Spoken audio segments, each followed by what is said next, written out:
Friends பாருங்க, எல்லாம் plastic அரிசி சொன்னாங்க. நான் நம்பல, சும்மா ஏதோ சொல்றாங்கன்னு நினைச்சேன். இங்க பாருங்க, நான் இது ரொம்ப நேரமா இப்பதான் வந்தேன் வீட்டுக்கு, சாப்பிடலான்னு உட்காந்தேன். பாருங்க, தட்டுல எல்லாமே போட்டுக்கிட்டேன். அதுல இருந்து தான் ஒரு இது எடுத்திருக்கேன். கரெக்டா நான் சாப்பிடும் போது ஒரு வீடியோ போன்ல வந்தது, அதை பார்த்துட்டு இருந்தேன். பார்த்தா அது இது நான் முந்தா நேத்து வாங்கின அரிசி. இது சாப்பிடும்போது என் ஹஸ்பண்ட் சொன்னாரு, இது டேஸ்ட் நல்லா இல்ல, இது சாப்பாடு மாதிரியே இல்ல அப்படின்னு சொன்னாரு. சரி, ரைஸ் மாத்திட்டு வேற வாங்கிட்டோம். பட் ஆல்ரெடி நான் காலையில வடிச்ச சாப்பாடு இது. பாருங்க, நான் நம்பவே இல்லை.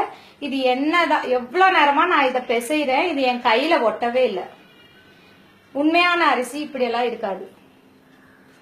பாருங்க, நானும் இப்ப குழந்தைக்கு வாயில வைக்கலான்னு பார்த்தேன். அப்பதான் நான் பார்த்தேன் இந்த அரிசிய, இந்த சாப்பாடு இப்படி இருக்குன்றது. இப்ப ஜஸ்ட் அந்த வீடியோ வந்ததுனால தான் நான் இப்படி உருண்டை பிடிச்சு பார்த்தேன், இல்லைன்னா நான் பார்த்திருக்கவே மாட்டேன். பாருங்க, பவுன்ஸ் ஆகுது பாத்தீங்களா? இதை நான் கண்ணார பாக்கலன்னா நான் உண்மையிலே இதை நம்பி இருக்க மாட்டேன். சாப்பாட்டுல எல்லாம் கலப்படம் பண்ணுவாங்களான்னு எனக்கு டவுட்டா இருந்தது. பாருங்க, பாத்தீங்களா? சோ அரிசி வாங்கின உடனே செக் பண்ணுங்க, ட்ரை பண்ணி பாருங்க.